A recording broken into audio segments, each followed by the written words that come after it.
Doubt नट पर आप सभी बच्चों का बहुत बहुत स्वागत है। उम्मीद है आप सभी बच्चे अपने घरों पर एकदम स्वस्थ हैं, मस्त हैं और बढ़िया से अच्छे से अपने एग्जाम की तैयारी कर रहे हैं। ओके, तो बच्चों आज हम बात करने वाले हैं यहाँ पर हमारे पी ब्लॉक के नेक्स्ट लेक्चर के बारे में, जो कि है लेक्चर नंबर 3। उम्मीद है आप सभी बच्चों को यह लेक्चर बढ़िया समझ में आएगा, हर एक बात अच्छे से क्लियर होगी, हर एक कॉन्सेप्ट अच्छे से समझ में आएगा। ओके, तो आपको इस चैप्टर को बढ़िया से पढ़ना है, हर एक बात को, हर एक कॉन्सेप्ट को क्लियर करते हुए आगे बढ़ना है, जिससे कि आपको कोई दिक्कत ना हो, कोई परेशानी ना हो, हर एक पॉइंट आप इजीली क्लियर कर सके। ओके, अब आगे बढ़ते हैं। तो बच्चों अभी तक हमने इस चैप्टर में क्या क्या पॉइंट है जो डिस्कस किए हैं। एक बेसिक इंट्रोडक्शन और नाइट्रोजन परिवार। नाइट्रोजन परिवार के अंदर हमने क्या क्या देखा, नाइट्रोजन जो परिवार है उन तत्वों के कुछ सामान्य गुणधर्म देखे, कुछ भौतिक गुण देखे बच्चों, और साथ के साथ उनकी रासायनिक अभिक्रिया देखी कि किस प्रकार से वो क्रियाशील होते हैं। और उसके बाद हमने देखे नाइट्रोजन के यौगिक जैसे कि N2, अमोनिया, नाइट्रिक अम्ल, उन पर अच्छे से हमने चर्चा की, डिस्कशन की, हर एक बात को अच्छे से समझा, हर एक बात को अच्छे से क्लियर किया, अच्छे से उसकी नाइट्रिक अम्ल की सारी अभिक्रियाओं को हमने देखा। ओके, तो आज अब आगे बढ़ते हैं और आज के लेक्चर में हम क्या देखेंगे इस पर डिस्कशन करते हैं। बच्चों आज के लेक्चर में हम बात करेंगे फास्फोरस के बारे में। आज हम फास्फोरस के यौगिकों के बारे में बात करने वाले हैं। तो आज हम बात करने वाले हैं फास्फोरस के यौगिक, इनको हम देखेंगे। जैसे कि फास्फोरस के हैलाइड कौन से होते हैं, फास्फोरस के कुछ यौगिक जैसे कि ऑक्सी अम्ल क्या होते हैं, और फास्फोरस के बारे में अगर मैं कुछ बात करूं जैसे कि फॉस्फीन है वो क्या है, और साथ के साथ फास्फोरस के अपर रूप, ये वाला पॉइंट भी मैं आपको लिखवा देता हूं, फास्फोरस के अपर रूप, इसको भी यहाँ पर आपको डिस्कस करवाया जाएगा। ठीक है, ओके, तो ये पॉइंट आपको बढ़िया से देखने हैं, हर एक बात को अच्छे से समझना है, हर एक बात को अच्छे से क्लियर करना है। कुछ पॉइंट है जैसे कि फास्फोरस के अपरूप, ये बिल्कुल बेसिक पॉइंट है बेटा, कि जो फास्फोरस होता है वो सफेद फास्फोरस भी होता है, लाल भी होता है और काला भी होता है। ठीक है, इसके बारे में कुछ बेसिक पॉइंट है जो आपको देखने, अच्छे से उनको क्लियर करना है, कोई दिक्कत आपको नहीं आएगी। हाँ जी, अब जरा देखो ध्यान से इन्हीं पॉइंट्स पर यदि हम गौर करें। ठीक है, सारे पॉइंट बहुत सिंपल है, बहुत ही सरल है। यदि हम बात करें बच्चों यहाँ पर फास्फोरस के अपर रूप के बारे में, यदि हम बात करें फास्फोरस के अपर रूप के बारे में, तो फास्फोरस के बेसिकली 3 अपर रूप होते हैं। एक होता है व्हाइट फास्फोरस, एक होता है बच्चों आपका व्हाइट के बाद आता है आपका यहाँ पर लाल फास्फोरस, और एक होता है काला फास्फोरस। जो सफेद फास्फोरस होता है बेटा, ये वक्त के साथ साथ फिर पीला पड़ जाता है, इसलिए इसको पीला फास्फोरस भी कहा जाता है, येलो फास्फोरस। तो फास्फोरस के 3 अपर रूप होते हैं, सफेद या पीला फास्फोरस, ठीक है, दूसरा है रेड लाल फास्फोरस, और तीसरा होता है काला फास्फोरस। बच्चों लाल फास्फोरस कहाँ पाया जाता है, माचिस सबने देखिए, माचिस के ऊपर जो पाउडर लगा होता है ना बेटा, वो लाल फास्फोरस होता है। ठीक है, इस पॉइंट को ध्यान रखिएगा, अच्छे से इस पॉइंट को क्लियर कीजिएगा ताकि कोई दिक्कत ना आए, आपको कोई प्रॉब्लम ना आए। ओके, अब जरा देखो ध्यान से, यहाँ पर सबसे इंपॉर्टेंट है आपका श्वेत फास्फोरस, इसका स्थायित्व सबसे कम होता है, इसलिए ये सबसे ज्यादा क्रियाशील होता है। और लाल फास्फोरस फिर दूसरे नंबर पर आता है। काला फास्फोरस बहुत ज्यादा स्टेबल होता है, ठीक है, तो उसका हम ज्यादा यहाँ पर रिएक्शन नहीं पढ़ने वाले, हम जो भी रिएक्शन पढ़ते हैं श्वेत फास्फोरस की पढ़ते हैं। ओके, अब चलो कुछ बेसिक डिफरेंस यहाँ पर देख लेते हैं सफेद फास्फोरस और लाल फास्फोरस में। जरा अगर हम बात करें बच्चों यहाँ पर सफेद फास्फोरस कैसे होता है, मोम के समान, वैक्स जैसी होती है ना, वैक्स मोम की जैसी होती है, तो वैसा ये होता है। और लाल फास्फोरस कैसा होता है, भंगुर पाउडर, ये आसानी से क्या हो सकता है, पाउडर की फॉर्म में अपन इसको कन्वर्ट कर सकते हैं। जो माचिस के ऊपर बुरादा लगा होता है बेटा, वो क्या होता है, लाल फास्फोरस ही होता है। ठीक है, तो वो तो पाउडर फॉर्म में होता है। ओके, जो आपका सफेद फास्फोरस है बेटा, ये कैसा होता है, जहरीला होता है। ठीक है, काफी ज्यादा पॉइजनस ये होता है। ठीक है, और मैं अगर बात करूं नाइट्रोजन की फैमिली में जितने भी जो एलिमेंट है या उनके कंपाउंड है, मोस्टली ऐसे ही होते हैं जिनसे दम घुटता है। ठीक है, या फिर जो जहरीले होते हैं। ठीक है, जबकि यहाँ पर ये लाल फास्फोरस जहरीला नहीं होता। अगर ये जहरीला होता तो माचिस की डिब्बिया पे क्यों लगाया जाता। ठीक है, पता चला कल छोटा बच्चा मान लो माचिस की डिब्बी को मुंह में ले ले, तो फिर तो बहुत ज्यादा हार्मफुल हो सकता है। ठीक है, श्वेत फास्फोरस ये क्या होता है, कार्बन डाइसल्फाइड में विलय होता है, जल में अविलय होता है। यह भी कार्बन डाइसल्फाइड और जल दोनों में अविलय होता है, क्योंकि ये थोड़ा ज्यादा स्टेबल है, वो कम स्टेबल है, इसलिए कार्बन डाइसल्फाइड में तो घुल जाता है लेकिन जल में नहीं घुल पाता है। ठीक है, ओके। यह P4 का एकलक होता है। इसमें जरा देखो ध्यान से, जो फोस्फोरस होता है बेटा, फोस्फोरस P4 के रूप में पाया जाता है। ये पॉइंट लिख लेना। चलो, फोस्फोरस P4 के रूप में पाया जाता है, फोस्फोरस P4 के रूप में पाया जाता है। ओके, इन सबकी संरचनाएं हम बनाएंगे, टेंशन ना लीजिएगा आप। ओके, और जबकि यह P4 का बहुलक होता है, इसमें P4 की कई सारी इकाइयां जुड़ करके एक बहुलक बनाती है। ठीक है, ओके। अब जरा देखो ध्यान से, इसमें बंद कोणीय तनाव अत्यधिक होने इसमें बंद कोण में तनाव बहुत ज्यादा होता है। अब वो कैसे होता है मैं संरचनाएं बताऊंगा आपके, इनको चिंता मत करो, ताकि आप बढ़िया से वहां पर इसको समझ सके। इसमें बंद कोण में तनाव ज्यादा होगा तो ये क्या करना चाहेगा, ये टूटना चाहेगा, इस वजह से इसकी क्रियाशीलता ज्यादा होती है। अब यहाँ पर बंद कोण में तनाव उतना ज्यादा होता नहीं है, इसलिए इसकी क्रियाशीलता कम। ठीक है, सफेद फोस्फोरस से अधिक स्थायी होता है क्योंकि इसमें तनाव कम होता है। अगला पॉइंट है बेटा, मंद ऑक्सीकरण के कारण अंधेरे में चमकता है। जैसे कि मान लीजिए यहाँ पर अगर हम बात करें बेटा, जो फोस्फोरस है, ठीक है ना, इसके अंदर क्या दिखाई देती है आपको, चमक दिखाई देती है। जैसे कि इसका इस्तेमाल कहां पर किया जाता है, जैसे कि समुद्र में सिग्नल है, वहां पर भी इसका यूज किया जाता है। होता क्या है बेटा, यहाँ पे जो फोस्फोरस है ये क्या होता है, स्लो ऑक्सीडाइज होता है।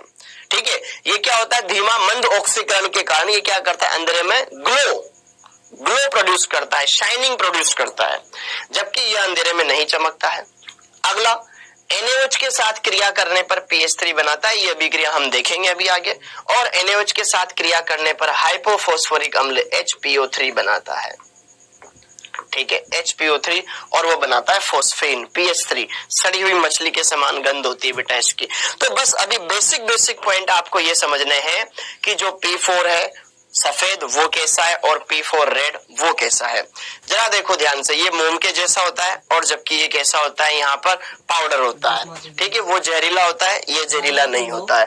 वो कार्बन डाइसल्फाइड में विलय होता है, जल में अविलय होता है, ये दोनों में क्या होता है, अविलय होता है।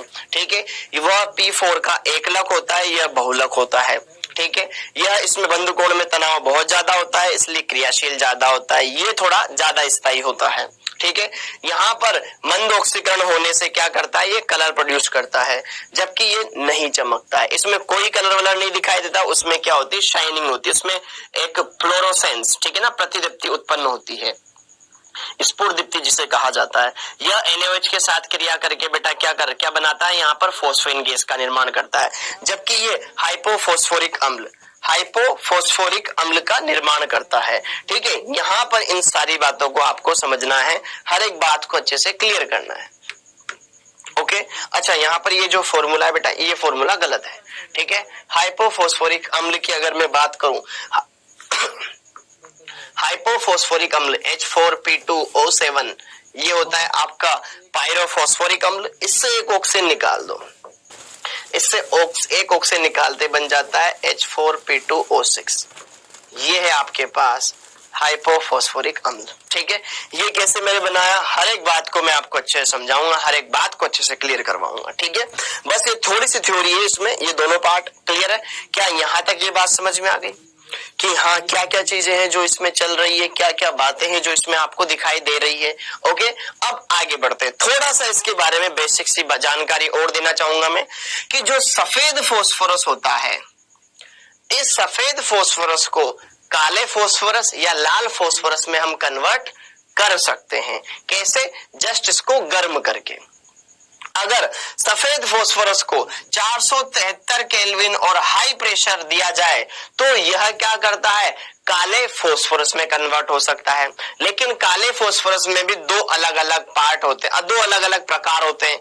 एक होता है अल्फा, दूसरा होता है बीटा। बस आपको सिंपली समझना है, बीटा फोस्फोरस जब इसको सफेद फोस्फोरस को 473 पर गर्म करते हैं तो बीटा फोस्फोरस बनता है। और अगर इसी को यहां पर 473 के बजाय 100 डिग्री सेल्सियस 100 केल्विन और बढ़ा दो, 473 के बजाय 573 कर दो बच्चों, ठीक है, यहां पर अक्रिय माध्यम है, ठीक है, तो इसमें किस में कन्वर्ट हो जाएगा, लाल फोस्फोरस में कन्वर्ट हो जाएगा।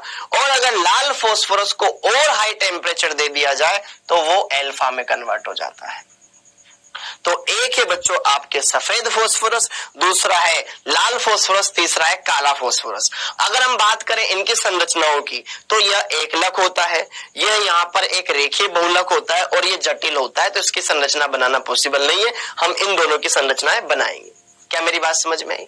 ओके, सिंपल है। अगर मैं सफेद को 473 पे गर्म करूंगा तो बीटा बनेगा, अगर 573 पे गर्म करूंगा तो लाल बनेगा, और अगर इसको और हाई टेम्परेचर पे गर्म कर दिया जाए तो यहाँ पर अल्फा ब्लैक फोस्फोरस बनेगा। अब बात करते हैं इनकी संरचनाओं के बारे में। हाँ जी, अगर हम बात करें P4 व्हाइट, अगर P4 व्हाइट की संरचना की बात की जाए बच्चों तो यहां पर यह क्या होता है, एक चतुष्फलक के रूप में पाया जाता है कुछ इस तरीके से। हर एक फोस्फोरस 3 बंध बनाता है। अभी हर एक फोस्फोरस कितने बंध बना रहा है, 2।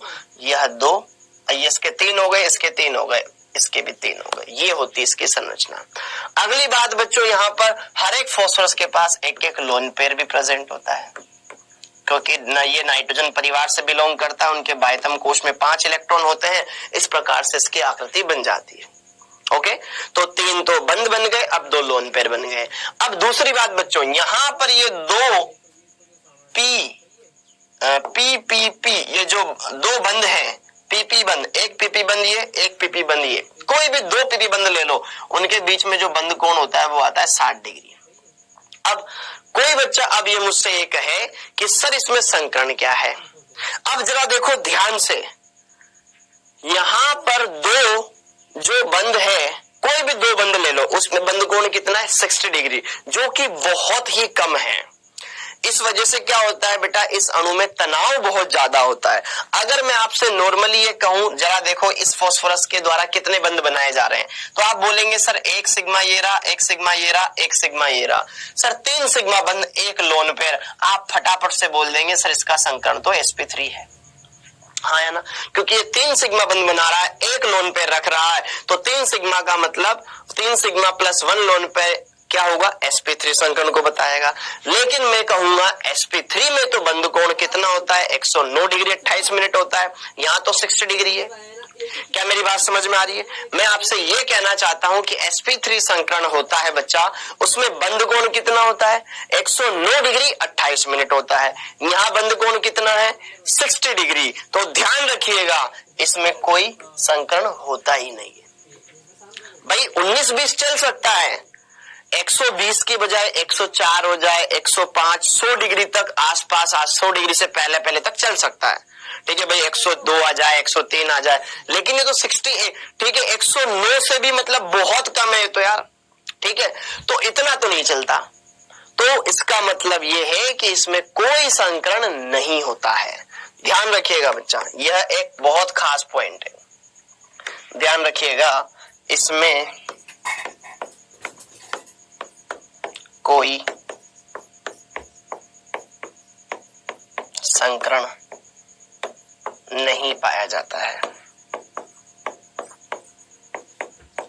नहीं पाया जाता है। बंध कोण में अधिक तनाव के कारण, बंध कोण में इतना तनाव होता है कि इस वजह से कोई संकरण यहां पर नहीं पाया जाता। ये कौन है आपका, P4 व्हाइट। अब बात करते हैं P4 रेड के बारे में। अगर हम बात करें बेटा P4 रेड के बारे में, तो P4 रेड एक रेखिक बहुलक होता है। जरा देखो ध्यान से, यह एक P, यह P, यह P, यह P, ये आपस में जुड़े होते हैं। यह 2 P तो आपस में जुड़े होते हैं बच्चा, लेकिन क्या होती है इसमें, यह जो P है यह आगे शिफ्ट आगे वाली वलय से जुड़ा होता है, ये आगे वाली वलय से जुड़ा होगा। जैसे कि एक P4 इकाई अब ये दूसरी P4 इकाई से जुड़ती जाती है, फिर ये आगे अगली P4 इकाई से जुड़ती जाएगी, एंड सो ऑन। ये है आपके पास P4 अणु, ठीक है ना, P4 रेड की संरचना। अब जरा देखो ध्यान से, इसमें हर एक फास्फोरस का संकरण क्या है, sp3 है। इसमें हर एक फास्फोरस का संकरण क्या है बेटा, sp3 है। क्यों, अब यहाँ पर एक एक्स्ट्रा बंध था ना, वो टूट गया है, एक एक्स्ट्रा बंध यहाँ पर ब्रेक हो चुका है। अब इसके संकरण में कोई दिक्कत नहीं है, ठीक है।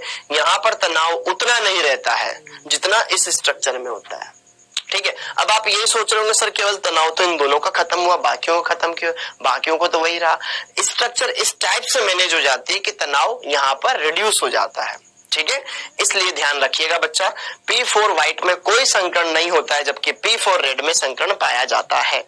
इस बात को ध्यान रखिएगा, ओके। तो यह पॉइंट आपका क्लियर हो गया, क्या यह बात समझ में आ गई बच्चों, ओके। तो यहाँ पर इनकी संरचनाएं हैं, इसकी रैखिक संरचना होती है और जबकि इसकी इस प्रकार की संरचना पाई जाती है। अब आगे इतनी बात क्लियर हो चुकी है।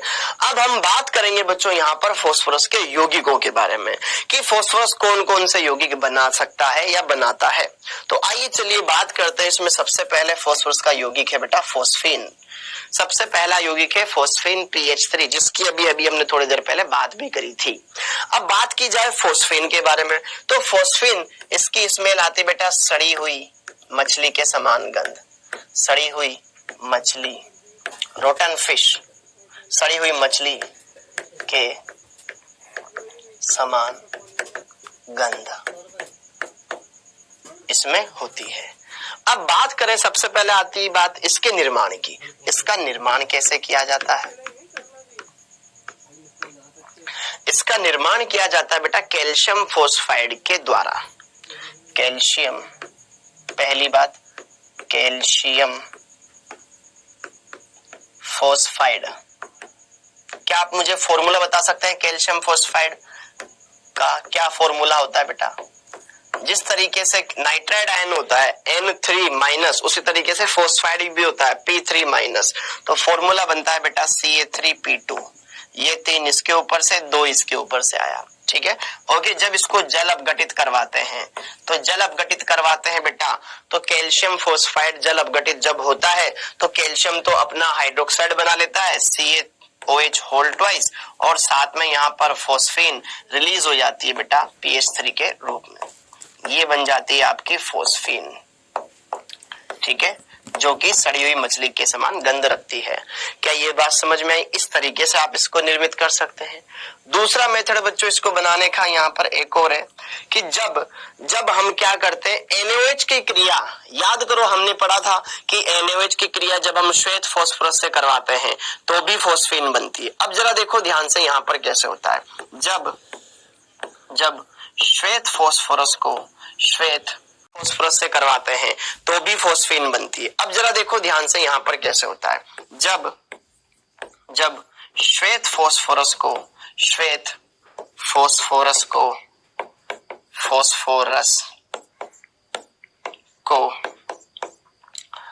CO2 के अक्रिय वातावरण में, CO2 के अक्रिय वातावरण में NaOH के साथ अभिकृत कराया जाता है तो फोस्फीन का निर्माण होता है। तो फोस्फीन का निर्माण होता है। आइए जरा इस अभिक्रिया को हम समझें। क्या मैंने लिखवाया कि जब हम क्या करेंगे, कुल मिलाकर के जब श्वेत फास्फोरस की अभिक्रिया करवाएंगे NaOH के साथ, थोड़ा इसमें जल भी होता है, ठीक है, तो यहाँ पर क्या बनता है बेटा, फोस्फीन बनती है। जैसे कि देखो ध्यान से, यह P4, यह NaOH, साथ में जल, इन तीनों की अभिक्रिया होती है। इन तीनों की अभिक्रिया से क्या बनता है, एक बनता है PH3 और एक बनता है बेटा NaH2PO3, ये बनता है। है, आपको हर एक पॉइंट को बढ़िया समझना है, हर एक पॉइंट को अच्छे से क्लियर करना है, कहीं कोई दिक्कत आपको नहीं होनी चाहिए। ओके, तो जरा देखो ध्यान से, यहाँ पर ये सारी बातें हमने देखी, हर एक बात को अच्छे से क्लियर किया, हर एक बात को अच्छे से समझा। ठीक है, यहाँ पर आ जाएगा POH3PO2 H3PO2, तो यहाँ पर ये आ जाएगा ट्वाइस। अब जरा देखो ध्यान से, ये है आपके पास श्वेत फास्फोरस, व्हाइट फास्फोरस, ये है आपके पास NaOH, ये है H2, ये बन जाती है बच्चों आपकी यहाँ पर फॉस्फीन। और क्या आप मुझे बता सकते हैं इस पीछे वाले कंपाउंड का नाम क्या है? जरा देखो ध्यान से, मैं यहाँ पर आपको एक छोटा सा हिंट देता हूं। H3PO2 इस अम्ल से ये बना है। इस अम्ल का नाम जानते हो बच्चों आप? इस अम्ल को कहा जाता है हाइपोफॉस्फोरस अम्ल। जरा देखो ध्यान से, मैं थोड़ा आपको बताता हूं, इसको कहा जाता है हाइपोफॉस्फोरस अम्ल। ये हम पढ़ने वाले हैं अभी, हाइपोफॉस्फोरस अम्ल। जब इससे एक H+ आयन हटता है ना, तो यहां पर क्या बनेगा? H2PO2 minus. इस आयन को क्या कहा जाता है? Hypophosphite ion. इसका नाम है बेटा hypophosphite ion.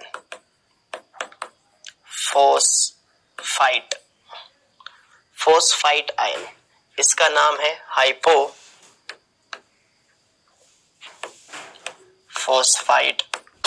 Ion. Okay, hypophosphite ion. अब जैसे ही हाइपोफॉस्फाइट आयन की बात की जाएगी, हाइपोफॉस्फाइट, यहां क्या लगा हुआ है? सोडियम, तो सोडियम हाइपोफॉस्फाइट, सोडियम हाइपोफॉस्फाइट, आप ऐसे इसको बता सकते हैं। ठीक है, तो कोई दिक्कत है? ये अलग से आपका साइड पार्ट हो गया। ठीक है, तो यहां पर इस तरीके से हम इसको बना सकते हैं। तो जरा देखो ध्यान से, P4 की अभिक्रिया जब NaOH के साथ करवाई जाती है H2O के साथ, तो ये ध्यान रखना, ये इंपॉर्टेंट अभिक्रिया बहुत बार एग्जाम में पूछी गई है कि जब P4 की अभिक्रिया NaOH के साथ बंद करवाई जाती है तो कौन सी गैस उत्पन्न होती है? फॉस्फीन गैस प्राप्त होती है, ध्यान रखिएगा। ओके, अब अगली बात, अब जरा देखो ध्यान से, अगर हम बात करें जो फॉस्फीन होती है बच्चा, अगर यहां पर हम बात करें शुद्ध है, तो ये क्या होती है? अज्वलनशील होती है, जलती नहीं है। लेकिन अगर मान लो यहां पर इसके साथ कुछ और भी है, तो ये ज्वलनशील होती है। ठीक है, तो आइए जरा यहां पर इसको समझें। अगर हम बात करें यहां पर शुद्ध PH3 अज्वलनशील होती है, ठीक है, लेकिन इसके साथ, ठीक है, इस अभिक्रिया में क्या होता है, कभी कभी ना PH3 के साथ साथ उसका द्विलक भी बन जाता है, H2P4, ये भी हो सकता है। ठीक है, जैसे कि N2H4 होता है, PH2 ऐसे जुड़ जाएगा। इसकी संरचना ऐसी होती है बेटा, अगर किसी को बनानी तो ऐसे बना लेना। ठीक है, ये फॉस्फोरस भी 3 बंध बना रहा है, ये भी 3 बंध बना रहा है। ठीक है, 2 हाइड्रोजन इधर, 2 हाइड्रोजन इधर, ये है आपका P2H4। अब आगे देखो, P2H4 एवं P4 के उपस्थित होने पर यह ज्वलनशील होती है, यह ज्वलनशील होती है।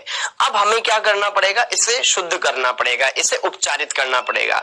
हमें क्या करना है? इसको शुद्ध करना है। ठीक है, तो यहां पर क्या करना होगा बच्चा? हमें इसको ट्रीट करवाना पड़ता है किसी और चीजों के साथ। ठीक है, इसको हम क्या कराते हैं? इसको हम उपचारित करवाते हैं, इसको उपचारित करवाते हैं, और उपचारित करवा करके इसको क्या कर लेते हैं? प्योर में कन्वर्ट कर लेते हैं। ठीक है, तो जरा देखो ध्यान से, यह कैसी होती है? अज्वलनशील है। इस अज्वलनशील को मतलब यहां पर इसके साथ क्या है?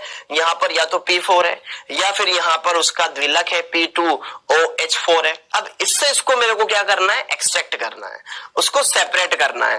तो यहां पर इसकी अभिक्रिया या तो हम HI के साथ करवा सकते हैं, ताकि यहां पर क्या हो जाती है? प्योर फॉर्म में कन्वर्ट हो जाती है। ठीक है, इसे HI के साथ उपचारित करवाने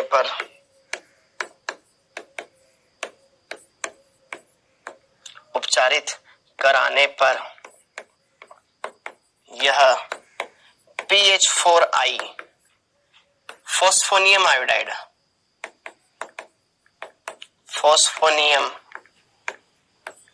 आयोडाइड देती है।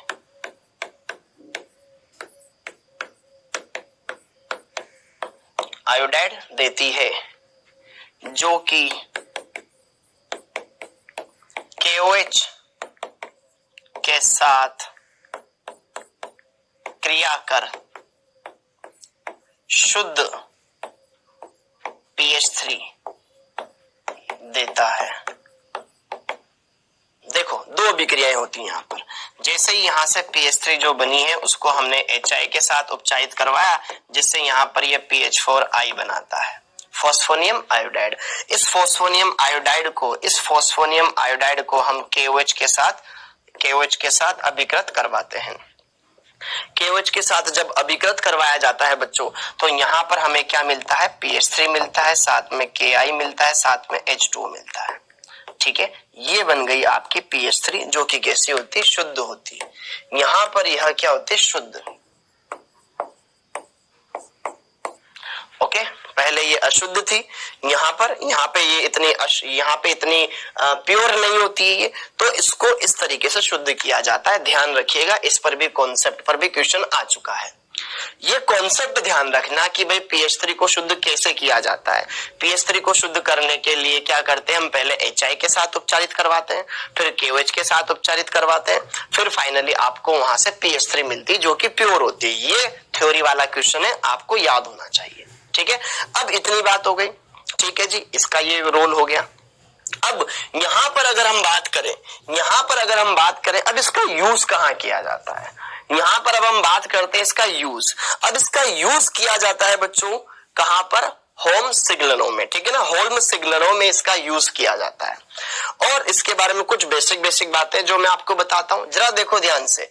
फोस्फीन का स्वतः स्फूर्त दहन तकनीकी का रूप, इसका उपयोग होल्म सिग्नलों में किया जाता है। सबसे इंपॉर्टेंट क्या है, होल्म सिग्नल। जैसे कि मैं आपको एक सबसे बढ़िया तरीका बताता हूं। जैसे कि देखो होता क्या है, जो समुद्र में जहाज होते हैं उनको क्या देना होता है, संकेत देना होता है। तो वो क्या करते हैं, कैल्शियम फॉस्फाइड और कैल्शियम कार्बाइड उनका मिश्रण करके क्या करते हैं, उन पात्रों को छिद्रित कर देते हैं।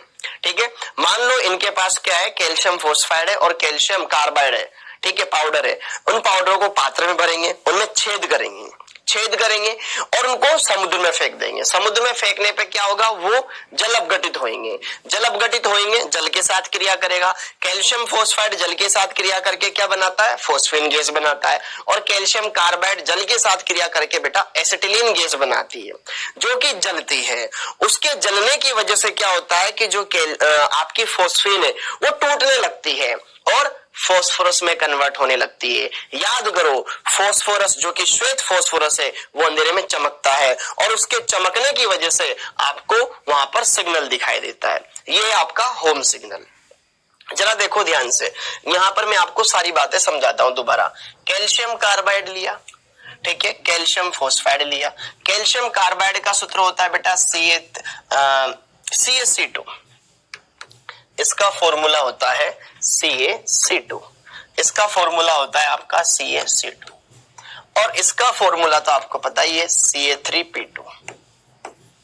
ओके, के पात्रों को छेदित करके समुद्र में फेंक दिया जाता है, जिससे गैसें उत्पन्न होती है। ठीक है, जलती है और संकेत के रूप में कार्य करता है। यह धूमपट में भी प्रयुक्त होती है। ठीक है, स्मोक स्क्रीन बनाने में, ठीक है ना, धूम्र स्क्रीन क्या होती है, मतलब धुएं का पर्दा बनाने के लिए भी इसको यूज किया जाता है।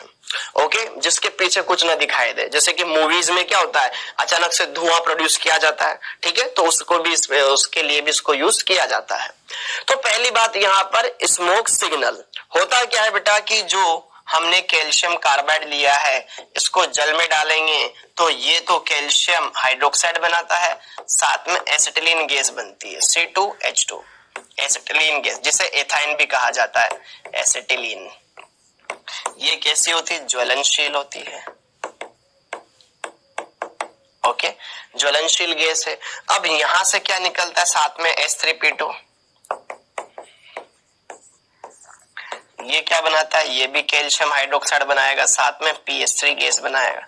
ठीक है, ओके। तो इस ज्वलनशील गैस की वजह से इसको टेम्परेचर मिलेगा और इस टेम्परेचर की वजह से बेटा ये PH3 क्या हो जाती है, टूट जाती है।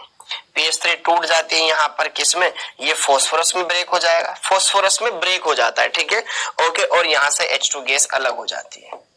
ठीक है, अब आप यहाँ पे बैलेंस करने की ना सोचे, कोई दिक्कत नहीं है, बस हमें यहाँ पे ये समझना है कि ये P4 निकल चुका है, P4 व्हाइट, जो कि क्या करता है, चमकता है, और उसी की चमकने की वजह से यहाँ पर आपको संकेत दिखाई देता है। क्या मेरी बात समझ में आई? ओके, तो ये इसका यूज हो गया। अब इतनी बातें हमने क्लियर कर ली। अच्छा, इसके अंदर कुछ स्पेशल पॉइंट भी मैं आपको बता देता हूँ। फोस्फीन, जो कि ये फोस्फीन है, फोस्फीन कुछ कंपाउंड्स के साथ भी क्रिया करके अलग अलग यौगिक बना सकते हैं। जैसे कि देखो ध्यान से, अगर मैं बात करूं, जैसे कि यहाँ पर मान लो मैंने लिया कॉपर सल्फेट लिया, कॉपर सल्फेट की अभिक्रिया मैंने इनको नोट करके लिख ले अलग से, इसकी कुछ अभिक्रियाएं। ये कॉपर सल्फेट है, कॉपर सल्फेट की अभिक्रिया PH3 के साथ करवाई तो क्या बनेगा, मान लो इसकी अभिक्रिया मैंने HgCl2 के साथ करवा दी तो क्या बनेगा। तो जरा देखो ध्यान से, फोस्फीन बना किससे था, फोस्फाइड आयन से। तो अगर फोस्फीन ज्यादातर किसी भी कंपाउंड के साथ क्रिया करेगा ना तो खुद ही का फोस्फाइड बनाएगा, तो कॉपर का फोस्फाइड बना लेगा। कॉपर पर आवेश यहाँ पे +2 है और इस पर फोस्फाइड आयन क्या होता है, P3-, तो Cu3P2 बना लेगा, और यहाँ पर क्या बना लेगा, Hg3P2 बना लेगा। यहाँ से क्या निकल जाएगा, यहाँ से ये H2SO4 अलग हो जाएगा और यहाँ से HCl अलग हो जाएगा। ये है आपके पास बेटा कॉपर फोस्फाइड,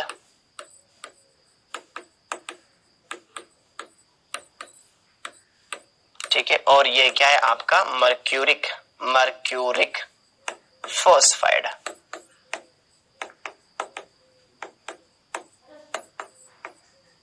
इन छोटे छोटे पॉइंट्स को आपको ध्यान रखना होगा, ठीक है, ताकि आप अच्छे से इजीली कैलकुलेशन कर सके। तो यहां पर ये बात भी आपने देख ली, छोटी सी बात थी। अच्छा, एक और बात, यहां पर क्या होता है कि जो PH3 होता है, PH3 क्या होता है बच्चा, अगर इसको थोड़ा सा मतलब उच्च ताप पर ये क्या हो जाता है, डिसोशिएट हो जाता है, जैसा कि अभी हमने यहाँ पर देखा ये वाली अभिक्रिया। ठीक है, PH3 ताप देने पर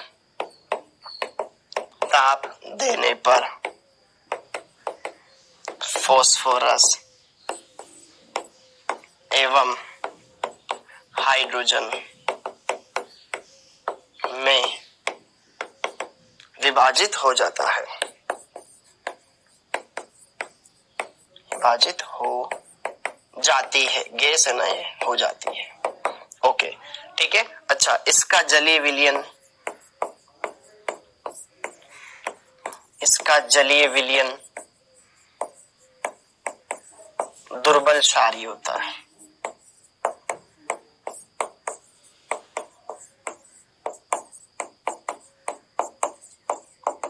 होता क्या है कि जो PH3 है, अगर मैं इसको जल में डालूं तो ये क्या करती है, जल से H+ आयन लेगी, क्या बना लेगी, फोस्फोनियम आयन, PH4+OH-, फोस्फोनियम हाइड्रोक्साइड आप इसको बोल सकते हैं, फोस्फोनियम हाइड्रोक्साइड।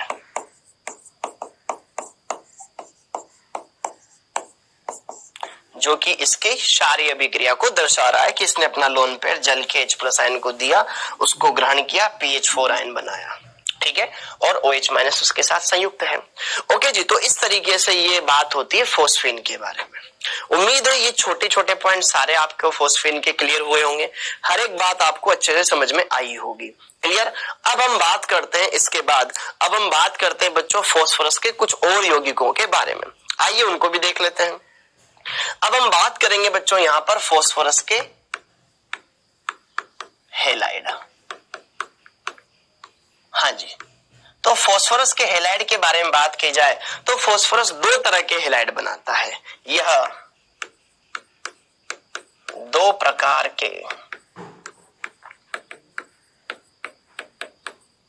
हैलाइड बनाता है।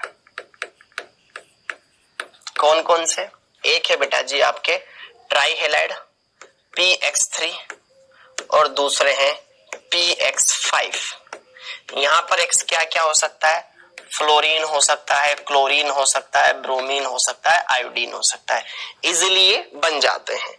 और अगर हम बात करें यहाँ पर फ्लोरीन हो सकता है, क्लोरीन हो सकता है, ब्रोमीन हो सकता है, आयोडीन इसमें नहीं होता है, ठीक है, वो अस्थायी यौगिक होता है इस वजह से।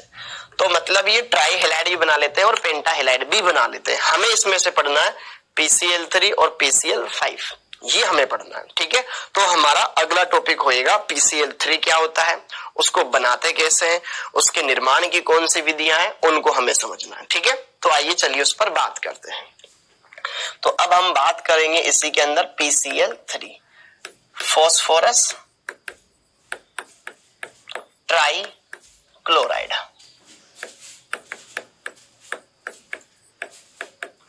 Phosphorus try chloride. जरा देखो, सबसे पहले इसके निर्माण की अभिक्रियाएं देखेंगे और फिर इसकी कुछ रासायनिक अभिक्रियाएं देखेंगे। तो चलिए बात करते हैं बेटा, इसका सबसे पहले विरचन देख लेते हैं। विरचन का मतलब निर्माण। विरचन में जरा देखो ध्यान से, फॉस्फोरस की अभिक्रिया जब Cl2 के साथ करवाते हैं तो PCl3 बनता है। ओके, 4 फॉस्फोरस यहाँ 4 लगा दो, बैलेंस कितना हो गया, ये 12, यहाँ पे आप कितना लगा दो, 6 लगा दो, हो गया बैलेंस। जब P4 की अभिक्रिया Cl2 के साथ करवाते हैं तो क्या बनता है, PCl3 बनता है। ओके, जब P4 की अभिक्रिया हम Cl2 के साथ करवाएंगे बेटा तो यहाँ पर PCl3 बनेगा, और जब इसी में थोड़ा सा मैं Cl2 का अमाउंट और बढ़ा दूंगा तो इसी अभिक्रिया से हम PCl5 भी बनाने वाले हैं। ओके, ये पहली अभिक्रिया। अब चलो देखो ध्यान से, यहाँ पर दूसरी अभिक्रिया जरा देखो। दूसरी अभिक्रिया में क्या होता है बेटा कि P4 की अभिक्रिया, श्वेत फॉस्फोरस की अभिक्रिया हम करवाते हैं किसके साथ, SOCl2 के साथ। SOCl2 को कहा जाता है थायोनिल क्लोराइड। इसे क्या कहा जाता है, थायोनिल क्लोराइड कहा जाता है।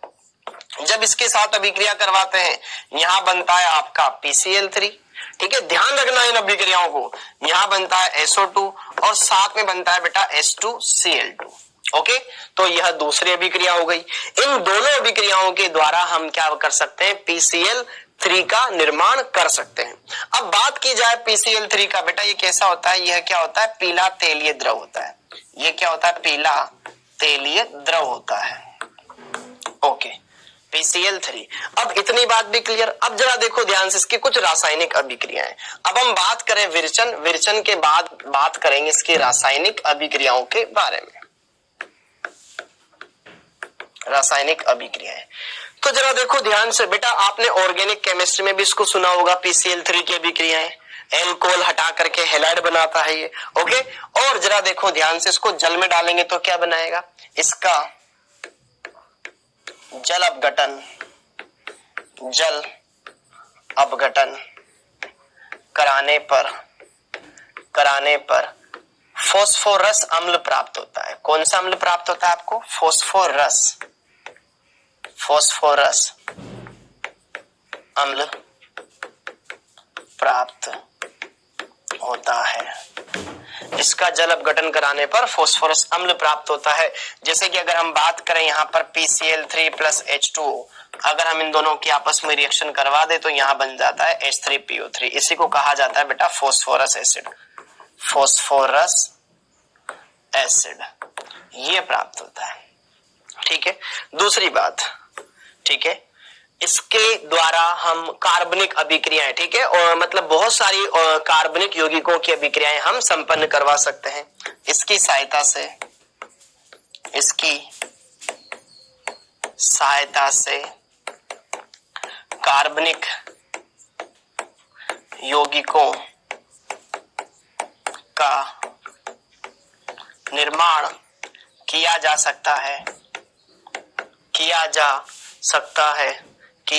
सकता है। जैसे कि अगर हम बात करें, मैंने क्या ले लिया बेटा, एथिल एल्कोहल ले लिया, CH3CH2OH। याद करो, जब एथिल एल्कोहल की अभिक्रिया आप PCl3 के साथ करवाते हैं तो क्या होता है, OH हट करके Cl लग जाता है, CH3CH2 यहाँ Cl हो जाएगा, और यहाँ से बच्चों क्या अलग हो जाता था, यहाँ से अलग हो जाता था आपका इसमें, ठीक है, यहाँ पर अलग हो जाता था H3PO3। POH होल थ्राइस बनता था, जिसको आप ऐसे भी लिख सकते हैं। ये क्या है आपका एथिल एल्कोहल है, एथिल एल्कोहल है, ओके। और फिर यहां पर ये क्या है एथिल क्लोराइड,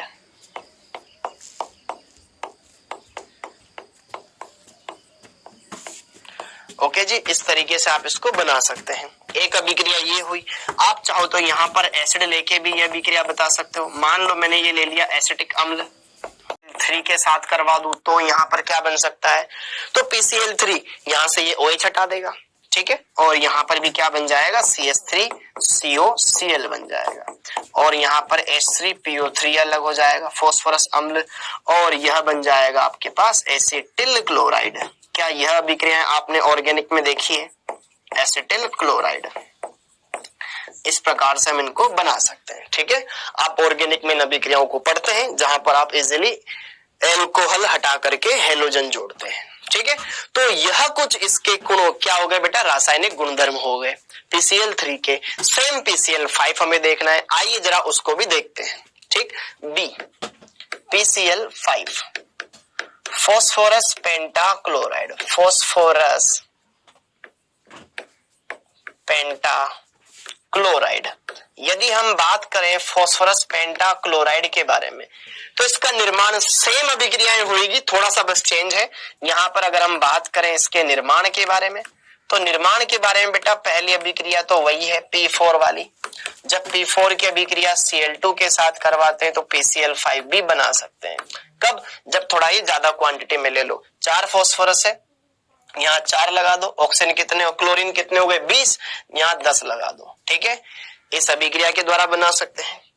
या हम बात करें P4 की अभिक्रिया किसके साथ, SO2Cl2 के साथ।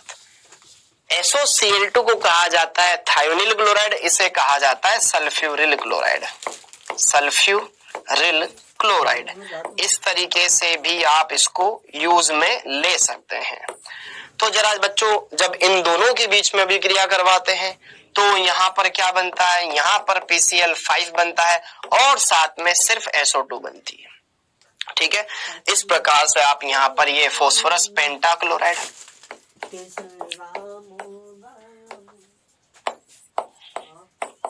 पेंटाक्लोराइड आप बना सकते हैं, ठीक है। ये कैसा होता है, ये ठोस होता है, यह एक ठोस पदार्थ होता है, जबकि PCl3 क्या होता है बेटा, तेलीय द्रव होता है, ठीक। तो ये दोनों बेसिकली बातें आप समझ में आ गई। अब इसके बारे में कुछ गुणधर्म हम समझ लेते हैं, इसकी रासायनिक अभिक्रियाएं या रासायनिक गुणधर्म। रासायनिक गुणधर्म, रासायनिक गुणधर्म। पहला रासायनिक गुणधर्म कि PCl5 को जल अपघटित करवाने पर क्या मिलता है। जरा देखो, जब PCl5 को हम जल अपघटित करवाते हैं बेटा, पहले ये बनाता है POCl3, ठीक है, साथ में 2 HCl यहां से निकाल देता है। फास्फोरस ऑक्सी क्लोराइड बनाता है, फास्फोरस ऑक्सी क्लोराइड बनाता है। ये सारी अभिक्रियाएं बेटा आपको ध्यान रखनी है, ठीक है। और यह फास्फोरस ऑक्सी क्लोराइड फर्दर यह POCl3 वापस से बेटा 3 जल के अणुओं के साथ अभिक्रिया करता है, ठीक है। यहां से 3 H और 3 Cl अलग हो जाएंगे और यहां पर बन जाता है H3PO4, यहां से 3 HCl अलग हो जाते हैं। इस प्रकार यह अभिक्रिया होती है। क्लियर है, बहुत ही सिंपल है। सबसे पहले PCl5 की अभिक्रिया देखो, क्वेश्चन कैसे पूछा जाता है इसमें। जब PCl5 की अभिक्रिया जल के साथ करवाई जाती है तो कोई यौगिक X बनता है, जो कि पुनः जल अपघटित होकर के यौगिक Y बनाता है। तो X और Y पहचानो, ये X हो जाएगा, ये Y हो जाएगा। इसका नाम है बेटा फॉस्फोरिक अम्ल, फॉस्फोरिक अम्ल, ओके। यह अभिक्रिया हो गई हमारे समझने लायक। यह 2 अभिक्रियाएं, ठीक है, ध्यान रखिएगा। अब इसको गर्म करने पर अगर मैं बात करूं PCl5 को अगर टेम्परेचर दिया जाए बेटा तो ये टूट जाता है PCl3 प्लस Cl2 में, इस प्रकार से। तो यहाँ पर उच्च ताप पर यह टूट जाता है। ठीक है, अगली अभिक्रिया ऑर्गेनिक कार्बनिक यौगिकों के रूप में भी इसको यूज किया जा सकता है, मतलब कार्बनिक यौगिकों से नए यौगिक बनाने में भी इसको हम यूज में ले सकते हैं। जैसे कि देखिए ध्यान से तीसरी अभिक्रिया, कार्बनिक यौगिकों के निर्माण में, जैसे कि देखो ध्यान से, वही अभिक्रिया में मान लेता हूं C2H5OH है, अगर इसकी अभिक्रिया PCl5 के साथ करवा रखी होती है तो क्या बनता था, याद करो, यहां पर बन जाएगा आपके पास C2H5Cl, OH हट करके Cl जुड़ जाएगा, साथ में यहां बनता है POCl3, साथ में बनता था HCl। ठीक है, एथिल एल्कोहल ये है, एथिल एल्कोहल की अभिक्रिया PCl5 के साथ करवाने पर एथिल क्लोराइड बनता है, इस तरीके से। ओके, और अगर चाहे तो आप यहां पर एथिल एल्कोहल के बजाय एसिटिक अम्ल भी ले सकते हैं। यह है आपके पास एसिटिक अम्ल, यहां पर आप इस अभिक्रिया को PCl5 के साथ करवाएंगे तो यहां पर भी क्या होगा बेटा, ये एथिल, यह CO, यहां क्या लग जाएगा, Cl लग जाएगा, और यहां से POCl3 प्लस HCl अलग हो जाएगा। ठीक है, ये है आपके पास, सॉरी ये एसिटिक अम्ल नहीं है। ठीक है, एसिटिक अम्ल में यहां CH3 लगा देता हूं मैं, यहां CH3 लगा देता हूं, ये बन जाएगा एसिटिक अम्ल। ओके, हाँ जी, और यहां पर भी क्या लगाना है मुझे, CH3 लगाना है, तो ये बन गया है आपका एसिटिल क्लोराइड, एसिटिल क्लोराइड। तो इस तरीके से बच्चों आप इन बातों को समझ सकते हैं। तो यह क्या है, ये है आपके पास PCl3 और PCl5 की अभिक्रियाएं। ठीक है, और उनके बारे में कुछ बेसिक जानकारियां। ठीक है, और इससे ज्यादा कुछ खास इसमें नहीं है। अब इंपॉर्टेंट है बेटा सबसे ज्यादा, वो है फास्फोरस के ऑक्सी अम्ल। ये आपको याद रखने, इनकी संरचनाएं याद रखनी है, कैसे इनको बनाते हैं, क्या इनकी संरचनाएं होती है, सब मैं आपको बताऊंगा। ठीक है, तो चलिए अब हम बात करते हैं फास्फोरस के ऑक्सी अम्ल।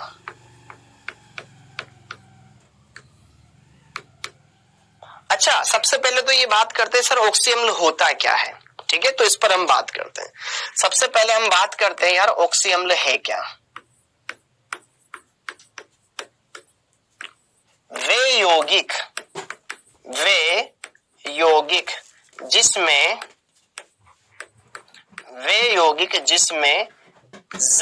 या जिसमें XOH समूह होता है,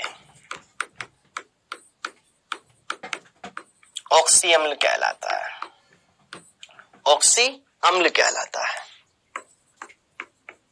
अम्ल कहलाता है। जहां X क्या है, X अधातु है, जैसे कि बोरोन हो सकता है, नाइट्रोजन हो सकता है, कार्बन हो सकता है, फास्फोरस हो सकता है, सल्फर हो सकता है आदि।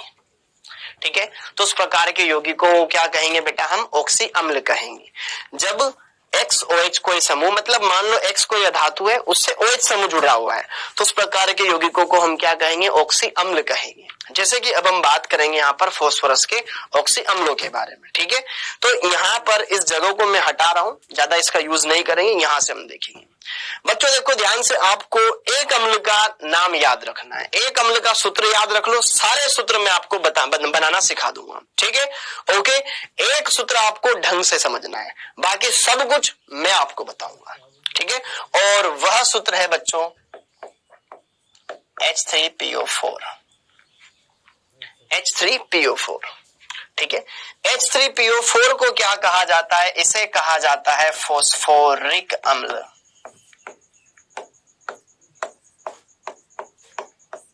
इसे कहा जाता है फास्फोरिक अम्ल।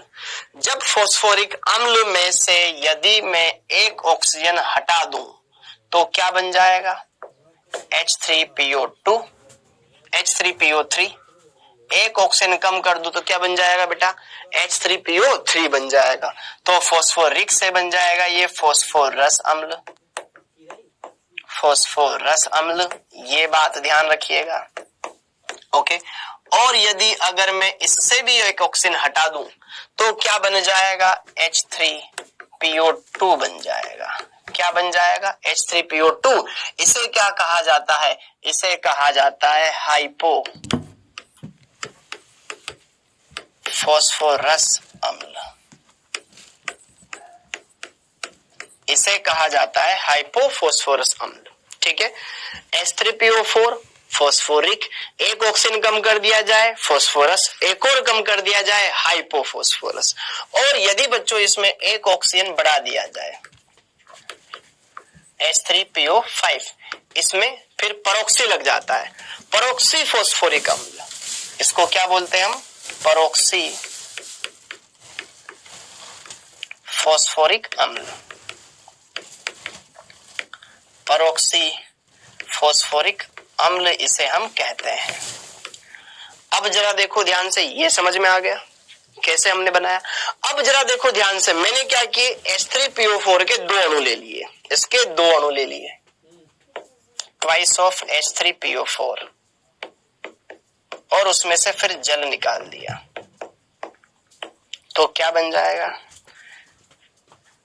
6 हाइड्रोजन में से 2 हाइड्रोजन कर दो कम, H4, 2 फॉस्फोरस, ऑक्सीजन कितने थे 8, 8 में से एक निकल गया बेटा H4P2O7, ये बना। इस अम्ल का नाम पता है तुम्हें क्या है, डबल इक अम्ल में से जल निकालने पर बनता है पायरोइक अम्ल, पायरो फॉस्फोरिक अम्ल। ये बन गया आपका पायरो फॉस्फोरिक अम्ल, इसे कहा जाता है बच्चों पायरो फॉस्फोरिक अम्ल। और अगर इसके 2 मोल ले लिए जाए H3PO3 के, उसमें से H2O निकाल दिया जाए, उसे हम क्या बोलेंगे, इसे देखो ध्यान से, इसका सूत्र क्या बन जाएगा, H4P2O5, इसे हम बोलेंगे पायरो फॉस्फोरस। ठीक है, इसका नाम क्या हो जाएगा, इसका नाम हो जाएगा बच्चा पायरो फॉस्फोरस, पायरो फॉस्फोरस अम्ल, ऐसे हम इसे समझ सकते हैं। ठीक है, इस बात को ध्यान रखिएगा। ठीक, ओके जी। और अगर इसमें से हम एक ऑक्सीजन निकाल देते ना, तो हमने याद करो एक अम्ल देखा था शुरुआत में H4P2O6, इसे बोला जाता है हाइपोफॉस्फोरिक अम्ल, ये अलग से ध्यान रख लेना बस, हाइपो फॉस्फोरिक अम्ल। ठीक है, इस तरीके से। तो ये सभी ऑक्सी अम्ल है जो फास्फोरस बनाता है। अभी जरा देखो ध्यान से कुछ और, यहां पर यदि मैं बात करूं बच्चा, यदि मैं सिंपल इसके एक ही अणु में से जल निकाल दूं, तो एक अणु में जल निकालूंगा तो क्या बचेगा, HPO3 बचेगा क्या। यदि इसके भी एक अणु में से जल निकाल दूं तो क्या बच जाएगा, HPO2 बचेगा। ठीक है, यह कहलाता है मेटा फॉस्फोरिक अम्ल। अब कोई दिक्कत नहीं आएगी आपको, मेटा फॉस्फोरिक अम्ल, एक ही बार में सारी चीजें क्लियर। इसे बोला जाता है मेटा फॉस्फोरिक अम्ल, ये और ये मेटा फॉस्फोरस अम्ल।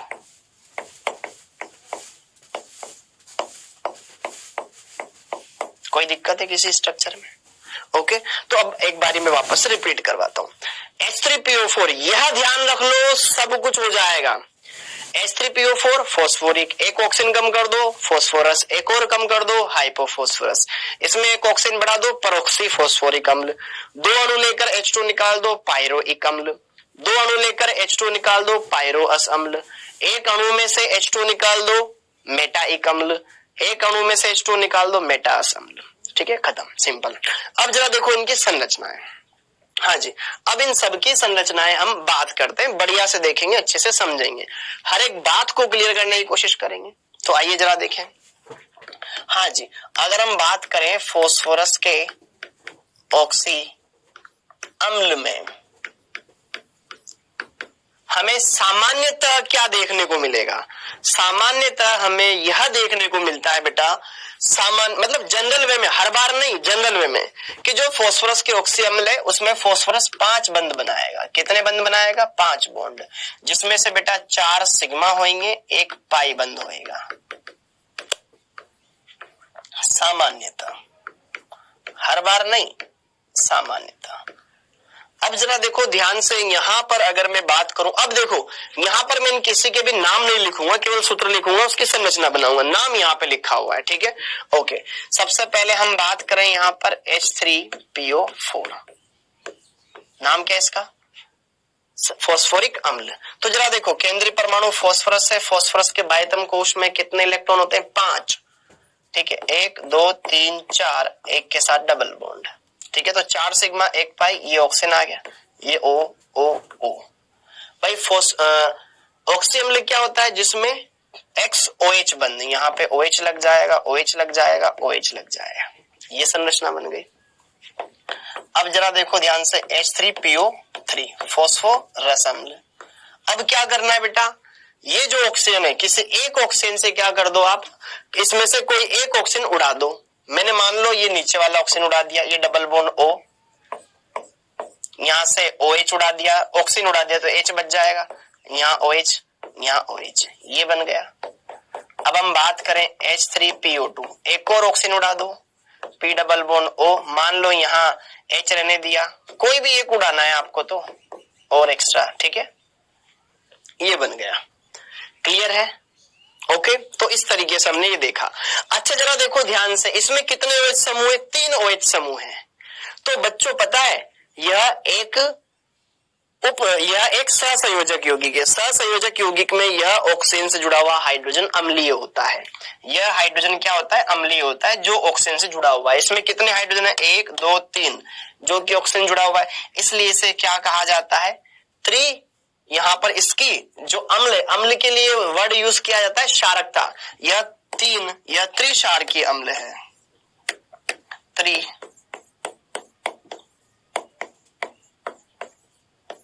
त्रिक्षारकीय अम्ल, क्योंकि यह 3H+ त्याग सकता है।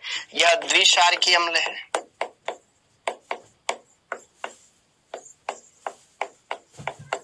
और यह क्या है बेटा जी? आपका एकल क्षारकीय अम्ल।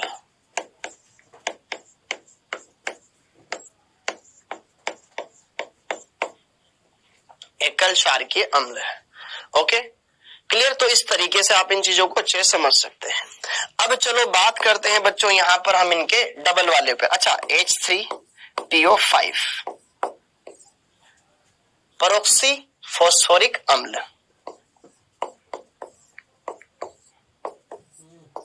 एक ऑक्सीजन एक्स्ट्रा है तो परऑक्सी बंध लगा दो, बाकी OH OH OH, ये इसकी संरचना बन गई। ये परऑक्सी बंध की नाम की वजह से इसका नाम परऑक्सी आता है, ठीक है। अगला H4P2O7, H4P2O7, ठीक है। अब जरा देखो ध्यान से, यहां पर ये P डबल बॉन्ड O, मतलब यहाँ OH OH आता है। एक ऑक्सीजन क्या होता है? दोनों के बीच में उपस्थित होता है, POP। क्लियर है? इस तरीके से। ओके, तो यहां पर ये बन जाएगा आपका पायरोफॉस्फोरिक अम्ल। तो यहां पर ये सारे अम्ल हमने देख लिए, ये बन गया आपका पायरोफॉस्फोरिक अम्ल। अब जरा देखो ध्यान से, इसके बाद अगला आता है आपके पास H4P2O5। H4P2O5 को अगर आप देखोगे बच्चों, तो यहां पर क्या होता है? H4P2O5 में ये है आपके पास H4P2O7। H4P2O5 में क्या होएगा? यहां पे जरा देखिए, इसमें भी POP बंद आता है, ठीक है। हर एक पॉइंट को अच्छे से आपको समझना है, हर एक बात को अच्छे से क्लियर करना है। अब जरा देखो ध्यान से, यहां पर ये डबल बॉन्ड O, ठीक है। याद करो, इसमें क्या होता था? द्विक्षारकीय अम्ल होता था। एक OH 2 अणुओं को जोड़ने में चला जाता है, ठीक है, ये बीच में आ गया। लेकिन यहाँ पर एक पर OH होता था, एक पे H होता था, एक पे OH होता था, एक पे H होता था, ये। अब जरा देखो ध्यान से, इसमें कितने हाइड्रोजन है? 1 2 3 4 हाइड्रोजन है, 2 फॉस्फोरस, 5 ऑक्सीजन, 1 2 3 4 5। ठीक है, यह भी द्विसार की है, ये चतुसार की है। तो क्या ये संरचनाएं समझ में आई? बहुत आसान है बेटा, इसमें पीओपी बंद होता है दोनों के अंदर, जो एक दूसरे को जोड़ने का काम करता है। ठीक, इस तरीके से हम इन अणुओं को बना सकते हैं, अच्छे से समझ सकते हैं, कहीं कोई दिक्कत नहीं आएगी, हर एक बात आपको इजीली समझ में आएगी। ये क्लियर हो गया, ये हमने देख लिया। अब बच्चों इनके बाद आते हैं आपके पास यहां पर HPO3, ये काम का है, मेटाफॉस्फोरिक अम्ल, मेटाफॉस्फोरिक अम्ल। अगर हम बात करें यहां पर मेटाफॉस्फोरिक अम्ल के बारे में बच्चों, तो मेटाफॉस्फोरिक अम्ल यह बहुलक के रूप में पाए जाते हैं, चक्रीय बहुलक या रेखिक बहुलक। ठीक है, यह चक्रीय अथवा रेखीय रूप में पाए जाते हैं, पाया जाता है। जैसे कि देखो ध्यान से, यहां पे मैंने लगा दिया होल N, ये इसके अणुओं की, इसके कितने ऐसे अणु हैं, ऐसे कितने इकाइयां हैं, उसको ये प्रदर्शित कर रहा है। जैसे कि मान लो मैंने कहीं लिखा है HPO3 होल ट्वाइस, ये इसका द्विलक बन गया, तो ऐसा लिखो या ऐसा लिखो, बात एक ही है बेटा। क्या लिखो? H2P2O6, एक ही बात है। ठीक, यहां पर यह भी मेटाफॉस्फोरिक अम्ल ही है। ठीक है, इसका डाई रूप है, ठीक है ना, डाई मेटाफॉस्फोरिक। अब जरा देखो ध्यान से, इसमें क्या होता है, इसमें पीओपी बंद होता है, कितने, N का मान कितना है? 2, इसमें 2 पीओपी बंद पाए जाते हैं, एक पीओपी दूसरा पीओपी, हो गया।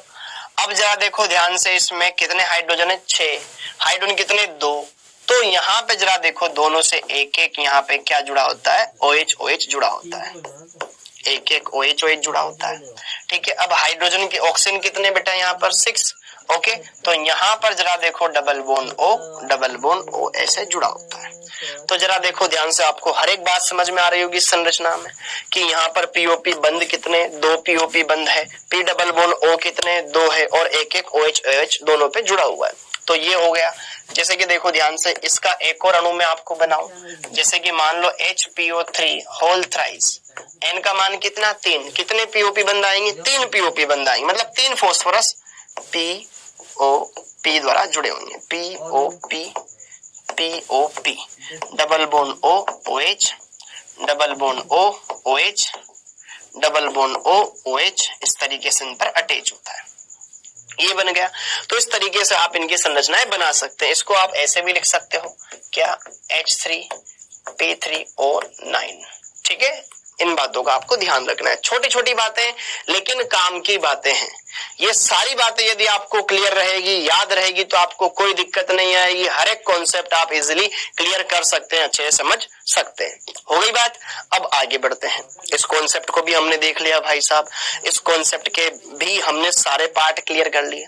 ओके, तो ये सारी बातें आपको पता रहेगी तो आप 101% कहीं नहीं अटकेंगे, वरना आप अटकेंगे ही अटकेंगे, इसमें कोई दिक्कत है नहीं होनी चाहिए। अब जरा देखो ध्यान से, यहाँ पर HPO2 होल N, यह भी चक्रीय बहुलक के रूप में पाया जाता है। अब जरा देखो ध्यान से, इसके बारे में बात कर लेते हैं। यहाँ पर अगर मैंने मान लिया जैसे कि HPO2 होल ट्वाइस ले लिया, मैंने इसकी 2 इकाइयां ले ली बेटा, तो इसका मतलब ये है, या तो मैं इसको ऐसा लिख सकता हूँ H2P2O4, इसमें 2 POP बंद पाए जाएंगे, ये POP। अब जरा देखो, इसमें ऑक्सीजन कितने? 4 ही ऑक्सीजन है, एक OH इस पर आ जाएगा, एक OH इस पर आ जाएगा, खत्म बात। इसके पास वो एक्स्ट्रा पाई बंद नहीं, एक पाई बोन डबल बोन नहीं बन पाएगा, उसकी जगह लोन पेयर रहेगा, बस इतना फर्क है इसमें। ठीक है, ओके। अगर हम बात करें दूसरा अणु ले लो, HPO2 का होल थ्राइस ले लो। तो यहाँ पर कितने फास्फोरस है? 3 फास्फोरस, 1 2 3 पीओपी बंद द्वारा जुड़े रहेंगे। ठीक है, यहाँ OH, इस पर OH, इस पर OH आएगा। यह लोन पेयर, यह लोन पेयर और यह लोन पेयर इन पर उपस्थित होता है। तो इस तरीके से हम ये स्ट्रक्चर भी ड्रॉ कर सकते हैं। हर एक बात को अच्छे से हम समझ सकते हैं। यदि हमारे कॉन्सेप्ट क्लियर है तो हमें कहीं कोई दिक्कत नहीं आने वाली है। हर एक बात को अच्छे से हम समझ सकते हैं। तो क्या यह बात भी क्लियर हो गई? तो इस तरीके से हमने फास्फोरस के ऑक्सी अम्लों को भी देखा, अच्छे से समझा, अच्छे से क्लियर किया। कहीं कोई दिक्कत नहीं आनी है आपको। हर एक पॉइंट को, हर एक गोल्डन पॉइंट को ढंग से पढ़ना है। ओके, ये बात क्लियर हो गई। अब चलिए थोड़ा आगे बढ़ते हैं। अब बच्चों मैं आपको क्या करता हूं, अलग से कुछ अणुओं की संरचना और बताता हूं जो कि फास्फोरस के अंदर होता है। जैसे कि देखो ध्यान से, P4O10, P4O10 ये फास्फोरस पेंटा ऑक्साइड का द्विलक होता है। P4O10 P2O5 का द्विलक है। ठीक है, P2O5 का क्या है? ये द्विलक है, जिसकी संरचना पता है आपको कैसी होती है? शायद नहीं पता होगी, मैं आपको बताता हूं। इसमें 4 पीओपी बंद होते हैं। पीओपी मतलब कौन? 4 फास्फोरस होते हैं, बंद तो पीओपी 6 होते हैं इसमें। ये एक पीओपी बंद इन ऑक्सीजन इसके बीच में होता है, एक पीओपी बंद ऐसे होता है। अब जरा देखो ध्यान से, टोटल कितने ऑक्सीजन है? 10। अभी कितने ऑक्सीजन दिखाई दे रहे हैं आपको? 6। अब जरा देखो ध्यान से, डबल बॉन्ड O इसके पास, डबल बॉन्ड O इसके पास, डबल बॉन्ड O इसके पास, डबल बॉन्ड O इसके पास। ये बात आपको ध्यान होनी चाहिए। ठीक है, इस तरीके से आपने इस अणु की संरचना भी देख ली, अच्छे से समझ ली। ठीक है, ये छोटी छोटी संरचनाएं आपको पता होनी चाहिए, पेपर में पूछी जाती है। अब P4O6 देखो, P4O6 ये P4O10 था। इसमें से कॉर्नर वाले ऑक्सीजन हटा दो। ठीक है, बस केवल POP POP POP POP POP POP इसके पास लोन पेयर, इसके पास लोन पेयर, इसके पास लोन पेयर, इसके पास लोन पेयर उपस्थित होता है। ये बन जाएगा P4O6, वो हो जाएगा P4O10। इनकी आपसे क्वेश्चन पूछे जाते हैं कि इसकी अणु की संरचना में कितने POP बंद है? भाई 6 बंद है। कितने लोन पेयर है फास्फोरस पर? 1 2 3 4 लोन पेयर है। ठीक है, ओके। तो ये छोटी छोटी बातें आपको ध्यान में रखनी है। हर एक बात को क्लियर करते हुए आगे बढ़ना है, कोई दिक्कत नहीं आई। ये था फास्फोरस के बारे में बात। फास्फोरस के बारे में सारी बातें आपको समझ में आई। तो ये है बच्चों आपके पास नाइट्रोजन परिवार।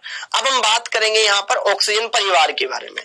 तो ऑक्सीजन परिवार के बारे में वैसे तो सारी बातें हम नेक्स्ट लेक्चर में करेंगे, बस थोड़ा सा मैं आपको बताना चाहूंगा कि इसमें कौन कौन से तत्व हैं। ऑक्सीजन परिवार या मैं कहूं बेटा यहाँ पर 6A, इसके अंदर कौन कौन से एलिमेंट आते हैं? इसमें आते हैं ऑक्सीजन आता है, सल्फर आता है, सेलेनियम आता है, टेलुरियम आता है, पोलोनियम आता है। ओके, और लिवरमोरियम भी इसमें ऐड किया गया था, नया एलिमेंट LV लिवरमोरियम। ओके जी, तो अगर हम बात करें यहाँ पर ऑक्सीजन और सल्फर, जिसमें से क्या है बेटा आपके पास अधातु है। ठीक है, और यहाँ पर अगर हम बात करें यहाँ पर सेलेनियम और टेलुरियम, सेलेनियम और टेलुरियम के गुण उपधातुओं से मिलते जुलते होते हैं। ठीक है, यह क्या होती है? आपकी उपधातुएं होती है। और अगर हम बात करें पोलोनियम और लिवरमोरियम, यह क्या होते हैं? धातुएं तो होती है लेकिन रेडियो एक्टिव तत्व है, इनका हम ज्यादा यूज नहीं करते हैं। ठीक है, यह रेडियो एक्टिव तत्व है, रेडियो एक्टिव धातु है। Okay, clear? ये बेसिक बातें हमने देखी।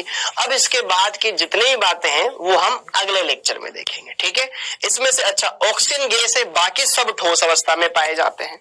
सल्फर ठोस है, सेलेनियम ठोस है, टेलुरियम ठोस है, पोलोनियम, लिवरमोरियम, ये सब ठोस अवस्था में पाए जाते हैं। ओके, अब यहाँ पर ये सारी बातें इनके बेसिक परिचय के बारे में, ठीक है ना, ये सारी बातें हम नेक्स्ट लेक्चर में देख लेंगे ताकि आपको कोई दिक्कत ना आए, कोई परेशानी ना आए। बस अभी यहाँ पे देख लो, ऑक्सीजन सल्फर अधातु है, सेलेनियम और टेलुरियम उपधातु है, जबकि पोलोनियम एक धातु है। ठीक है, पोलोनियम एक रेडियोधर्मी तत्व होता है। एक नया तत्व लिवरमोरियम ऐड किया गया था इसमें। ठीक है। पोलोनियम एक रेडियोएक्टिव तत्व है जिसका अर्धायुकाल 1.38 दिन है। मतलब 1.38 दिन बाद ये आधा होता जाता है, फिर आधे का आधा, फिर आधे का आधा, उतने ही समय में आधा आधा आधा आधा ये होता जाता है। ठीक है, अब ये बाकी की बातें हम नेक्स्ट क्लास में पढ़ेंगे। ठीक, कौन कौन से तत्व है इसमें? Oxygen, sulphur, selenium, tellurium, polonium. अच्छा, इन्हें क्या कहा जाता है? चेल्कोजन भी कहा जाता है, क्योंकि ये अयस्कों के रूप में पाए जाते हैं, अयस्कों का निर्माण करते हैं। ठीक, ओके, यह अयस्क का निर्माण करने वाले तत्वों का समूह है, क्योंकि अधिकांश धातु अयस्क ऑक्साइड अथवा सल्फाइड के होते हैं। ठीक है, ये बातें। बाकी हम सब कुछ नेक्स्ट लेक्चर में वापस से रिवाइज करेंगे, बढ़िया से पढ़ेंगे। ओके जी, हाँ जी। तो अब चलिए बच्चों, अब बढ़ते हैं आगे। ये सारी बातें, जितनी बातें इनको नेक्स्ट लेक्चर में अपन कवर करने वाले हैं। ओके जी, तो अब बात करें आज के लेक्चर में हमने क्या क्या बातें हैं जो देखी। आज के लेक्चर में हमने ये देखा कि फास्फोरस के यौगिक कौन कौन से होते हैं, उनकी संरचनाएं क्या होती है, बढ़िया से सारी बातें देखी। फास्फोरस के ऑक्सी अम्ल क्या होते हैं, सबसे इंपॉर्टेंट पार्ट वही है। ओके, बढ़िया से आपको उसको कवर करना है। तो चलिए क्विज लगाते हैं, जिसका पहला प्रश्न आपकी स्क्रीन पर ये रहा। हाँ जी, सफेद फास्फोरस NaOH के साथ अभिक्रिया करके PH3 बनाता है। यह एक है द्विलकीकरण अभिक्रिया, विषमानुपातन अभिक्रिया, संघनन अभिक्रिया या अवक्षेपण अभिक्रिया। बताओ बच्चों, क्या होगा इस क्वेश्चन का आंसर? ऑप्शन नंबर 1, 2, 3 या 4। इस क्वेश्चन को बढ़िया से आप सोचो और अच्छे से क्लियर करो। क्या हो सकता है इसका आंसर? बताओ बेटा। ऑप्शन नंबर 1, 2, 3 या 4। टेक योर टाइम, सोचिए, विचारिए और बताइए। Okay, now next question. NO2 का निर्माण होगा जबकि, ठीक है, NO2 का निर्माण होगा जबकि कॉपर को सांद्र HNO3 के साथ संयोग करवाएंगे तब, जिंक को सांद्र HNO3 के साथ संयोग करवाएंगे तब, या PbNO3 होल ट्वाइस को गर्म करेंगे तब, या उपरोक्त सभी। ऐसा कौन सा केस है जिसमें क्या बनता है हमारा? यहाँ पर NO2 बनता है। बोलो बच्चों, क्या आप बता सकते हैं इस अभिक्रिया का क्या आंसर होएगा? क्या इसका आंसर बनेगा? बोलो, बताओ, ऐसे कौन सी अभिक्रिया है जिसमें NO2 का निर्माण होता है? बोलो बच्चों। ऑप्शन नंबर 1 है, 2 है, 3 है या 4 है। पुराने कॉन्सेप्ट याद करो, हमने नाइट्रिक अम्ल पढ़ा था, उसके कॉन्सेप्ट को रिवाइज करो, अच्छे से आप समझ जाओगे। हाँ जी, तो आइए बात करें यहाँ पर इस क्वेश्चन का आंसर। सफेद फास्फोरस जब NaOH के साथ क्रिया करता है तो याद करो, मैंने आपको बताया था P4 जब NaOH के साथ रिएक्ट करता है बेटा, ठीक है ना, जलीय माध्यम में, तो यहाँ पर क्या बनाता है? यह PH3 बनाता है, साथ में बनाता है यहाँ पर NaH2PO2। ओके, तो जरा देखो ध्यान से, यहाँ पर P4 की ऑक्सीकरण अवस्था 0 है, PH3 में बेटा ये 3- के रूप में होता है, जबकि फास्फोरस यहाँ इस वाले कंपाउंड में क्या होता है? +1 होता है। तो इसका अपचयन भी हुआ, इसका ऑक्सीकरण भी हुआ। तो एक ही तत्व का ऑक्सीकरण भी और अपचयन भी हुआ, तो वो क्या कहलाती है? विषमानुपातन अभिक्रिया कहलाती है। ओके, ध्यान रखिएगा। अगला क्वेश्चन, NO2 का निर्माण जब कॉपर को सांद्र HNO3 के साथ करवाते थे तो होता था या नहीं होता था? धातु नाइट्रेट प्लस NO2 गैस बनती थी, तो ये भी सही है। जिंक को सांद्र HNO3 के साथ करवाते थे तो जिंक नाइट्रेट बनता था, साथ में NO2 बनती थी, ये भी संभव है। PbNO3 को गर्म करते थे तो लेड ऑक्साइड बनता था, साथ में NO2 प्लस O2 बनती थी, ये विक्रिया भी संभव है। मतलब ऑप्शन नंबर 4 इस क्वेश्चन का सही आंसर है। क्या है? Option number 4 is the correct answer. हर एक अभिक्रिया जो यहाँ पे दे रखी है, इसके द्वारा हम NO2 गैस प्राप्त कर सकते हैं। क्लियर? हाँ जी, तो अब हम आज के लेक्चर में क्या पढ़े बच्चों? आज के लेक्चर में हमने बात की है किसके बारे में? आज के लेक्चर में हमने बात किया फास्फोरस के यौगिकों के बारे में। ओके, नेक्स्ट लेक्चर में क्या करेंगे? नेक्स्ट लेक्चर में पढ़ेंगे हम बच्चों ऑक्सीजन परिवार, ऑक्सीजन फैमिली। बढ़िया से आपको इसको पढ़ना है। यही दो फैमिली है जो बड़ी है, नाइट्रोजन फैमिली और ऑक्सीजन फैमिली, जबकि हेलोजन और अक्रिय गैसें छोटे छोटे हैं। ठीक है, बढ़िया से आप उनको क्लियर कर सकते हैं। ओके जी, इसी के साथ बच्चों आप सभी का बहुत बहुत धन्यवाद। जय हिंद।